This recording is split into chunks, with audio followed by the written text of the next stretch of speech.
Sir ನಮಸ್ಕಾರ, ಮಂಜುನಾಥ್ ಅಂತ ಹೇಳಿ boss TV Kannada channel anchor ಮಾತಾಡ್ತಿರೋದು. ಸರ್ ನಮಸ್ತೆ, ಹೇಳಿ ಸರ್. ಬಿಗ್ ಬಾಸ್ ಸೀಸನ್ 11 ಕಾರ್ಯಕ್ರಮ ಈ ಕೂಡಲೇ ರದ್ದು ಮಾಡಬೇಕು ಅಂತ ಹೇಳ್ಬಿಟ್ಟು ನೀವು ಕಂಪ್ಲೇಂಟ್ ಕೊಟ್ಟಿದ್ದೀರಾ. ಸೊ ಹೌದು ಅದು ಸರ್. ಏನ್ ಕಾರಣ ಅಂತ ಹೇಳ್ಬಿಟ್ಟು ತಿಳ್ಕೊಬೇಕಿತ್ತು ಸರ್.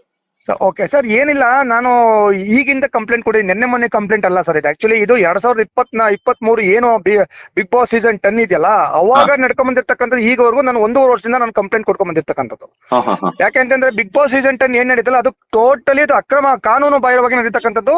ಆ ಭೂ ಪರಿವರ್ತನೆ ಆಗಲಿ, ಕನ್ವರ್ಷನ್ ಕೂಡ ಆಗಿರಲಿಲ್ಲ. ಅದು ಅಗ್ರಿಕಲ್ಚರ್ ಜಾಗದಲ್ಲಿ ಕಮರ್ಷಿಯಲ್ ಆಕ್ಟಿವಿಟಿ ಸುಮಾರು 500 ಜನ ಇದು ಕಾರ್ಮಿಕರು ಒಳಗೊಂಡಂತೆ ಇದು ಕೆಲಸ ನಡೀತಾ ಇರ್ತಕ್ಕಂಥದ್ದು. ಓಕೆ. ಅಗ್ರಿಕಲ್ಚರ್ ಜಾಗದಲ್ಲಿ ಕಮರ್ಷಿಯಲ್ ಆಕ್ಟಿವಿಟೀಸ್ ಮಾಡ್ಲಿಕ್ಕೆ ಯಾವುದೇ ಪ್ರಾಧಿಕಾರದಿಂದ ಅನುಮತಿ ಇಲ್ಲ. ಹೌದು. ಅದನ್ನ ಅವರಲ್ಲಿ ಕಮರ್ಷಿಯಲ್ ಆಕ್ಟಿವಿಟೀಸ್ ಮಾಡ್ಲೇಬೇಕು ಅಂತಂದ್ರೆ ಅದನ್ನ ಇದು ಚೇಂಜ್ ಆಫ್ ಲ್ಯಾಂಡ್ ಯೂಸ್ ಮಾಡ್ಕೋಬೇಕು. ಹ್ಮ್ ಆ ಚೇಂಜ್ ಆಫ್ ಲ್ಯಾಂಡ್ ಯೂಸ್ ಕೂಡ ಮಾಡ್ಲಿಕ್ಕೆ ಬರೋದು ಪ್ರಾವಿಷನ್ BDA ಆಕ್ಟ್ ಪ್ರಕಾರ, BDA ವ್ಯಾಪ್ತಿಯಲ್ಲಿ ಕೂಡ ಅದು ಪ್ರಾವಿಷನ್ ಇಲ್ಲ. ಓಕೆ.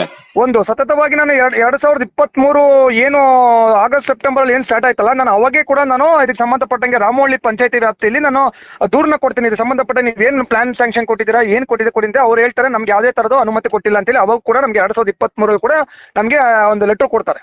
ಈಗ ನೀವೆಲ್ಲ ಹೇಳಿದಿರಾ ಸರಿ. ಇವಾಗ ಅಲ್ಲಿ ಬಿಗ್ ಬಾಸ್ ಶೋ ಕಾರ್ಯಕ್ರಮ ರನ್ ಆಗ್ತಿರೋದ್ರಿಂದ ರೈತರಿಗೆ ಯಾವ ರೀತಿಯಂತಹ ತೊಂದರೆಗಳಾಗ್ತಿದೆ ಅಂತ? ಸರ್, ಅಲ್ಲಿ ರೈತರಿಗೆ ಅಂತ ಹೇಳಕ್ಕಿಂತ ಹೆಚ್ಚಾಗಿ ಅಕ್ಕಪಕ್ಕ ಯಾರಿದಾರೋ ಅಲ್ಲಿ ಆಮೇಲೆ ಯಾವುದೇ ತರದ್ದು ಪೊಲ್ಯೂಷನ್ ಕಂಟ್ರೋಲ್ ಬೋರ್ಡ್ಗೆ ಸಮಸ್ಯೆ ಆಗ್ತದೆ ರೈತರಿಗೆಲ್ಲ, ಸಾರ್ವಜನಿಕರಿಗೆ ನಾನು ಹೇಳ್ತಾ ಇರೋದು. ರೈತರು ಅಕ್ಕಪಕ್ಕ ರೈತರು ಇರ್ಬೋದು, ಸಾರ್ವಜನಿಕರು ಇರ್ಬೋದು, ಜನಸಾಮಾನ್ಯರುಗಳು ಇರ್ಬೋದು. ಅವರಿಗೆ ಅಕ್ಕಪಕ್ಕ ಅಲ್ಲಿ ಸತತ 500 ಇಂದ 600 ಜನ ಎಂಪ್ಲಾಯೀಸ್ ಒಳಗಡೆ ಕೆಲಸ ಮಾಡ್ತಾ ಇರ್ತಕ್ಕಂಥದ್ದು. ಆಯ್ತಾ, STP ಇಲ್ಲ, BWSS ಇಂದ ಪರ್ಮಿಷನ್ ತಗೊಂಡಿಲ್ಲ.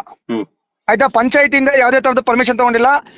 ಸಪೋಸ್ ಯೂರಿನ್, ಟಾಯ್ಲೆಟ್ ಅದಕ್ಕೆಲ್ಲ ಹೋದಾಗ ಎಲ್ಲಿ ಮಾಡ್ತಾರೆ, ಅದು ಅಲ್ಲಿ ಯಾವುದೋ ಒಂದು ಬಫರ್ ಝೋನ್ ಇರ್ತಕ್ಕಂಥ ಕೆರೆಗೆ ಅದು ಡೈಲ್ಯೂಟ್ ಆಗ್ತಾ ಇದೆ.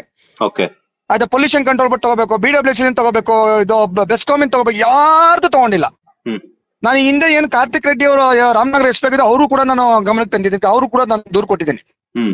ಏನಾದ್ರೂ ಹೆಚ್ಚು ಕಡಿಮೆ ಆಗಿ ಅನಾಹುತ ಆದ್ರೆ, ಈ ಹಿಂದೆ ಏನೋ ಸೀಸನ್ 8 to 9 ಏನೋ ಮುಂದೆ ಬಿಡದಿ ಇನೋವೇಟಿವ್ ನಡೆದಿತ್ತು, ಆಗ ಒಂದು ಬೆಂಕಿ ಅನಾಹುತ ಆಗಿತ್ತು. ಅದಾದ ನಂತರ ಸ್ಟಾಪ್ ಆಯ್ತಲ್ಲ, ಜಾಗ ಮಾಡ್ತಾ ಇಲ್ಲ. ಸೊ ಈಗ ಏನಾದ್ರೂ ಹೆಚ್ಚು ಕಡಿಮೆ ಆಗಿ ಅಲ್ಲಿರ್ತಕ್ಕಂಥ ಯಾರಾನ ಒಂದು ಸೆಲೆಬ್ರಿಟಿ, ನಮ್ಮ ಸುದೀಪ್ ಇರ್ಬೋದು, ನಾನು ಸುದೀಪ್ ಫ್ಯಾನ್, ಏನೋ ಹೆಚ್ಚು ಕಡಿಮೆ ಆಯ್ತು, ಯಾರು ಹೊಣೆ, ಯಾರು ಜವಾಬ್ದಾರಿ ಇದಕ್ಕೆ? ಇದು ನಮ್ಮ ಒಂದು ದೂರಿನ ಮುಖಾಂತರ ನಾನು ಎಲ್ಲಾ ಕಾನೂನಾತ್ಮಕವಾಗಿ ಪೊಲೀಸ್ ಡಿಪಾರ್ಟ್ಮೆಂಟ್ ಹಿಡ್ಕೊಂಡು, ಪಂಚಾಯತಿಯಿಂದ ಹಿಡ್ಕೊಂಡು, ಜಿಲ್ಲಾಡಳಿತ ಹಿಡ್ಕೊಂಡು ಎಲ್ಲಾರ್ಗೂ ಕೊಟ್ಟಿದ್ದೀನಿ. ಅದೆಲ್ಲದಕ್ಕಿಂತ ಹೆಚ್ಚಾಗಿ ಈಗ ಏನ್ season 11 big boss season 11 Kannada ಏನ್ ಸ್ಟಾರ್ಟ್ ಆಯ್ತು ಸೆಪ್ಟೆಂಬರ್ 30ನೇ ತಾರೀಕು, 29ನೇ ತಾರೀಕು, 24 ಸೆಪ್ಟೆಂಬರ್ 29ನೇ ತಾರೀಕು ಏನ್ ಬಿಗ್ ಬಾಸ್ ಸೀಸನ್ 11 ಕನ್ನಡ ಏನ್ ಸ್ಟಾರ್ಟ್ ಆಯ್ತು, ಅದ್ರ ನೆಕ್ಸ್ಟ್ ಡೇ 30ನೇ ತಾರೀಕು ಮಾನ್ಯ ಪ್ರಧಾನ ಮಂತ್ರಿಯಿಂದ ಹಿಡ್ಕೊಂಡು ಗವರ್ನರ್ ಇಂದ ಹಿಡ್ಕೊಂಡು 19 ಜನಕ್ಕೆ ನಾನು ಮೇಲ್ ಕಳ್ಸಿದ್ದೀನಿ. ಇವತ್ತವರೆಗೂ ಉತ್ತರ ಬಂದಿಲ್ಲ. 19 ಜನಕ್ಕೆ, including prime minister, governor, president, chief secretary, home minister, CM, deputy CM, PDO, CEO ಎಲ್ಲರಿಗೂ ಟೋಟಲ್ 19 ಜನಕ್ಕೆ ನಾನು ಮೇಲ್ ಮಾಡಿದ್ದೀನಿ. ಸೆಪ್ಟೆಂಬರ್ 30ನೇ ತಾರೀಕು ಅವತ್ತಿಂದ ಇವತ್ತವರೆಗೂ ನಮ್ಗೆ ಯಾವುದೇ ತರದ ರಿಪ್ಲೈ ಅವ್ರ ಕಡೆಯಿಂದ ಬಂದಿಲ್ಲ. ಸರ್, ಇನ್ನೊಂದು ಮಾತು ಹೇಳಿದ್ರಿ, ಅಲ್ಲಿ ಸೆಲೆಬ್ರಿಟಿಗಳಾಗಿರ್ಬೋದು ಅಥವಾ ಕೆಲಸ ಮಾಡುವಂತವ್ರಿಗಾಗಿರ್ಬೋದು ಯಾವುದೇ ರೀತಿಯಂತಹ ಪ್ರಾಬ್ಲಮ್ ಏನಾದ್ರು ಆಯ್ತು ಅಂತಂದ್ರೆ ಸೊ ಯಾರು ಹೊಣೆ ಅಂತ. ಅದ್ರ ಜೊತೆಗೆ ನೀವು ಸುದೀಪ್ ಅವರ ಫ್ಯಾನ್ ಅಂತಾನು ಸಹ ಹೇಳಿದ್ರಿ. ಹೌದು. ಸೊ ಸೀಸನ್ 10 ಇಂದಾನೇ ನೀವು ಕಂಪ್ಲೇಂಟ್ ಕೊಡಕ್ಕೆ ಶುರು ಮಾಡಿದ್ರಿ. ಸುದೀಪ್ ಸರ್, ನಾನು ಒಬ್ಬ ಅಭಿಮಾನಿಯಾಗಿ ನೀವು ಈ ತರ ಬಿಗ್ ಬಾಸ್ ಶೋ ಕಾರ್ಯಕ್ರಮ ರನ್ ಮಾಡ್ತಿರೋದು ಅಥವಾ ನಡೆಸ್ಕೊಡ್ತಿರುವಂತದ್ದು ಖುಷಿ ವಿಚಾರ. ಆದ್ರೆ ಈ ತರ ಮುಂಜಾಗೃತಾ ಕ್ರಮಗಳನ್ನ ತಗೊಳ್ತಿಲ್ಲ. ಅಲ್ಲಿ ಏನಾದ್ರು ಹೆಚ್ಚು ಕಡಿಮೆ ಆಯ್ದ್ರೆ ಅಂತಂದ್ರೆ ನಿಮ್ಮ ಫ್ಯಾನ್ಸ್ಗೆಲ್ಲ ಆಗಿರ್ಬೋದು ಅಥವಾ ತೊಂದರೆ ಆಗುತ್ತೆ ಅಥವಾ ಒಂದು ಆತಂಕ ಹುಟ್ಟುತ್ತೆ ಅಂತ ಹೇಳ್ಬಿಟ್ಟು ನೀವು ಸುದೀಪ್ ಅವ್ರಿಗೆ ಏನಾದ್ರು ಅಥವಾ ಕಾಂಟ್ಯಾಕ್ಟ್ ಮಾಡುವಂತ ಒಂದು ಪ್ರಯತ್ನವನ್ನ ಮಾಡಿದ್ರಾ ಅಂತ? ಸರ್, ಇಲ್ಲ ಸರ್, ನಾನು ಮಾಡ್ಲಿಕ್ಕೆ ಹೋಗ್ಲಿಲ್ಲ. ಯಾಕೆಂತಂದ್ರೆ ನಾನು ಇದ್ರ ಬಗ್ಗೆ ನಮ್ಮ ಲೀಗಲ್ ಟೀಮ್ ಇದೆ, ಲೀಗಲ್ ಟೀಮ್ಗೂ ನಾನು ಅಪ್ರೋಚ್ ಮಾಡಿ ಕೇಳಿದೆ, ಸಂಬಂಧಪಟ್ಟಂಗೆ ಏನಾದ್ರು ಸುದೀಪ್ ಅವ್ರಿಗೆ ಒಂದು ಲೆಟರ್ ಕಳ್ಸ್ಬೇಕಾಯ್ತು, ಮಾಡ್ತಾ ಇದ್ರೆ ಅಂತಕ್ಕಂಥ ಕೇಳಿದೆ. ಅವ್ರು ಒಂದೇ ಮಾತೊಂದು ಲೀಗಲ್ ಟೀಮ್ ಇಲ್ಲ, ಅದು ಸುದೀಪ್ಗೂ ಅದಕ್ಕೂ ಸಂಬಂಧ ಬರಲ್ಲ. ಯಾಕಂದ್ರೆ ಅಲ್ಲಿ ಅವ್ರಿಗೆ ಏನು ಸಂಭಾವನೆ ಇರ್ತದೋ ಆ ಸಂಭಾವನೆ ಮೇಲೆ ಅವ್ರು ಮಾಡ್ತಾರೆ. ಅದಕ್ಕೆ ಜಾಗದ ಮಾಲೀಕರು ಮತ್ತೆ ಏನು ಅದು ಲೀಸಿಗೆ ತಗೊಂಡಿರ್ತಕ್ಕಂಥ ಯಾವ್ದೋ ಒಂದು ಎನ್ಮೋಲ್ ಅಂತಕ್ಕಂಥದ್ದು, ಅದು ಪ್ರೈವೇಟ್ ಒಂದು ಇದು ಕೂಡ ಅವರು ಎನ್ಮೋಲ್ ಅಂತ ಕಂಪನಿಯವರು ತಗೊಂಡು ಲೀಸ್ಗೆ ಅದನ್ನ ಅವ್ರು ನಡೆಸ್ತಾ ಇರೋದು. ಸುದೀಪ್ಗೂ ಅದಕ್ಕೆ ಸಂಬಂಧ ಬರಲ್ಲ. ಬಟ್ ನಾವು ಬಿಡಿ ಆ ತರ ಆದಾಗ ಅವ್ರು ಏನ್ ಆಕ್ಷನ್ ತಗೊಂಡಿಲ್ಲ ಅಂದ್ರೆ ನಾವು ಅವ್ರ ಎಲ್ಲರ ಮೇಲೆ ಕ್ರಿಮಿನಲ್ ಕೇಸ್ ಹಾಕೋಣ ಅಂತೇಳಿ ನಮ್ಮ ಲೀಗಲ್ ಟೀಮ್ ಹೇಳ್ತು. ಹಾಗಾಗಿ ನಾನು ಸುದೀಪ್ ಅವ್ರನ್ನ ನಾನು ಭೇಟಿ ಆಯ್ತು ಇದಕ್ ಮಾಡ್ಲಿಕ್ಕೆ ಆಗ್ಲಿಲ್ಲ, ಸಂಪರ್ಕಕ್ಕೆ ಆಗ್ಲಿಲ್ಲ. ಯಾಕಂದ್ರೆ ನಾನು ಈ ಕ್ವಶನ್ ಏನಕ್ಕೆ ಕೇಳಿದೆ ಅಂತಂದ್ರೆ, ಒಬ್ಬ ಅಭಿಮಾನಿಯಾಗಿ ಒಂದಷ್ಟು ಜನ ಫಾಲೋ ಮಾಡ್ತಿರ್ತಾರೆ. ಸೊ ಅದ್ರ ಜೊತೆಗೆ ಸುದೀಪ್ ಅವರನ್ನ ನೋಡೋದಕ್ಕೋಸ್ಕರನೇ ಅಲ್ಲಿ ಕಾರ್ಯಕ್ರಮ ನೋಡೋದಕ್ಕೋಸ್ಕರನೇ ಸುದೀಪ್ ಅವ್ರನ್ನ ಕಾಣ್ಬೇಕು ಡೈರೆಕ್ಟ್ ಆಗಿ ಅನ್ನೋ ಒಂದು ಕಾರಣಕ್ಕೋಸ್ಕರನೇ ಒಂದಷ್ಟು ಜನ ಅಭಿಮಾನಿಗಳು ಬಂದಿರ್ತಾರೆ. ಸೊ ಅಂತ ಟೈಮಲ್ಲಿ ಏನಾದ್ರೂ ಅವಘಡ ನಡೆದ್ರೆ ಒಂದಷ್ಟು ಸುದೀಪ್ ಅವರ ಹೆಸರಿಗಾಗಿರ್ಬೋದು ಅಥವಾ ಅವರ ಫ್ಯಾನ್ಸ್ ಗಾಗಿರ್ಬೋದು ಒಂಥರ ಬೇಜಾರಾಗುವಂತದ್ದು ಮತ್ತೆ ಆತಂಕ ಆಗೋದು ಸರ್ವೇ ಸಾಮಾನ್ಯ ಅಲ್ವಾ. ಸೊ ಆ ಒಂದು ಕಾರಣಕ್ಕೋಸ್ಕರ ನಾನು ಕೇಳಿದೆ. ಅವ್ರಿಗೆ ಏನಾದ್ರು ಕೊಟ್ಟಿದ್ರೆ, ಬಿಕಾಸ್ ಯಾಕಂತಂದ್ರೆ ಬಿಗ್ ಬಾಸ್ ಶೋ ಕಂಟಿನ್ಯೂಸ್ ಆಗಿ ಇಷ್ಟೊಂದು ಸೂಪರ್ ಹಿಟ್ ಆಗಿದೆ ಅಂದ್ರೆ ಅದ್ರ one of the part Sudeep ಅವರೇನೆ ಅಂತ ಹೇಳ್ಬೋದು, ಮೈನ್ ಪಿಲ್ಲರ್. ಎಷ್ಟೋ ಜನ ಕೆಲವೊಬ್ರು ಆಟ ನೋಡೋದಕ್ಕೆ ಬಿಗ್ ಬಾಸ್ ಆಟಗಳನ್ನ ನೋಡೋದಕ್ಕೆ ನೋಡಿದ್ರೆ ಕೆಲವರು ಸುದೀಪ್ ಅವ್ರಿಗೋಸ್ಕರ ನೋಡ್ತಾರೆ.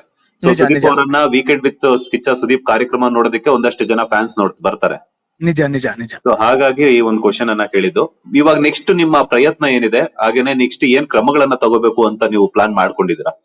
ಸರ್, ಈಗ ಕ್ರಮ ಅಂತಂದ್ರೆ ಈಗ ಆಲ್ರೆಡಿ ನಾವು ಇಷ್ಟೊಂದು ದೂರುಗಳನ್ನ ಕೊಟ್ಟ ಮೇಲೆ ಲತಾ ಕುಮಾರಿ IAS ಅವರು ಪಂಚಾಯತಿ ಸಿಇಒ ಅವ್ರು ಬಂದ್ಬಿಟ್ಟು ಅರ್ಬನ್ ಸಿಇಒ ಪಂಚಾಯತಿ ಅವ್ರು ಬಂದ್ಬಿಟ್ಟು ಮೊನ್ನೆ ಆದೇಶ ಮಾಡಿ 6/1/2025 ಆದೇಶ ಮಾಡಿದ್ದಾರೆ.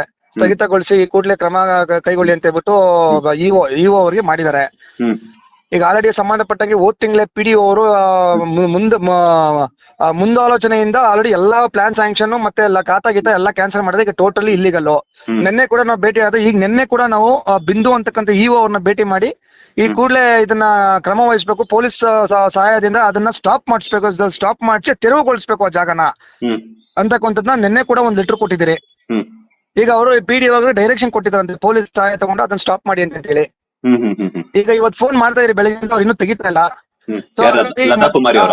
ಅಲ್ಲ PDO ಭಾರತಿ ಅಂತ ಹೇಳ್ಬಿಟ್ಟು ಅವ್ರ ಫೋನ್ ತೆಗಿತಲ್ಲ. ಹಾಗಾಗಿ ಇವತ್ ನಾವು ಮತ್ತೊಂದ್ಸಲಿ ಕರೆ ಮಾಡ್ತೀರಿ, ಕರೆ ಸ್ವೀಕರಿಸಿಲ್ಲ ಅಂತಂದ್ರೆ ನಾವು ರಾಮನಗರ SP ಗೆ ಹೋಗ್ಬಿಟ್ಟು ಈಗ ಯಾರೋ ಟ್ರಾನ್ಸ್ಫರ್ ಮುಂಚೆ ಕಾರ್ತಿಕ್ ರೆಡ್ಡಿ ಇದ್ರೆ ಅವ್ರಿಗೂ ಗಮನಕ್ಕೆ ತಂದಿದೆ. ಈಗ ಯಾರೋ ಶ್ರೀನಿವಾಸ್ ಗೌಡ್ರು ಅಂತ ಹೇಳ್ಬಿಟ್ಟು ಹೊಸದಾಗಿ ಬಂದಿದ್ದಾರೆ, ಅವರು ಕೂಡ ನಾನು ಇವತ್ತು ಕಂಪ್ಲೇಂಟ್ ಕೊಟ್ಟು ಆ ಕೂಡಲೇ ಸ್ಟಾಪ್ ಮಾಡಿ ತೆರವುಗೊಳಿಸ್ಬೇಕು ಅಂತಕ್ಕಂಥದ್ದು ಮಾತು ಹೇಳಿ ಅವ್ರೇನು ಮಾಡ್ಲಿಲ್ಲ ಅಂತಂದ್ರೆ ಸೋಮವಾರ ಪಂಚಾಯತಿ ರಾಮೋಳಿ ಪಂಚಾಯತಿ ವ್ಯಾಪ್ತಿಯಲ್ಲಿ ನಾವು ಪ್ರತಿಭಟನೆ ಹಮ್ಮಿಕೊಂಡಿದ್ದೀರಿ. ನಾವು ಸೋಮವಾರ ಎಷ್ಟೊತ್ತಿಗೆ? ಸೋಮವಾರ ಅಂದ್ರೆ ಅದೇ ಸೋಮವಾರ ಮೋಸ್ಟ್ಲಿ ನೆಕ್ಸ್ಟ್ ಡೇ ಮಂಗಳವಾರ ರಜಾ ಇದೆ. ಇಲ್ಲ ಸೋಮವಾರ ತಪ್ಪಿದ್ರೆ ಬುಧವಾರಕ್ಕೆ ನಾವು ಒಂದು ಪ್ರತಿಭಟನೆ ಮಾಡೋಣ ಅಂತ ಹೇಳಿ ಇವಾಗ ಲೆಟರ್ ಇವಾಗ ರೆಡಿ ಆಗ್ತಾ ಇದೆ. ನಾನು ಮಧ್ಯಾಹ್ನ ಹಂಗೆ ನಾನು ರಾಮನಗರ SP ಗೆ ಕೊಟ್ಬಿಟ್ಟು ನಾನು ಪರ್ಮಿಷನ್ ತಗೋತೀನಿ. Okay, thank you sir. ಮತ್ತೆ ಏನಾದ್ರು ಇನ್ಫಾರ್ಮೇಶನ್ ಬೇಕು ಅಂದ್ರೆ ನಾನು ನಿಮ್ಗೆ ಕಾಂಟ್ಯಾಕ್ಟ್ ಮಾಡ್ತೀನಿ. Thank you sir. Thank you sir. Latest ಹಾಗೂ ಇಂಟ್ರೆಸ್ಟಿಂಗ್ ಸುದ್ದಿಗಳಿಗಾಗಿ ಬಾಸ್ ಟಿವಿ ಕನ್ನಡ ಚಾನೆಲ್ನ ಸಬ್ಸ್ಕ್ರೈಬ್ ಮಾಡಿ, ಹಾಗೆಯೇ ಬೆಲ್ ಐಕಾನ್ ಪ್ರೆಸ್ ಮಾಡಿ. ಇದರ ಜೊತೆಗೆ Facebook, Instagram, X ನಲ್ಲೂ ಮಿಸ್ ಮಾಡದೆ ಫಾಲೋ ಮಾಡಿ.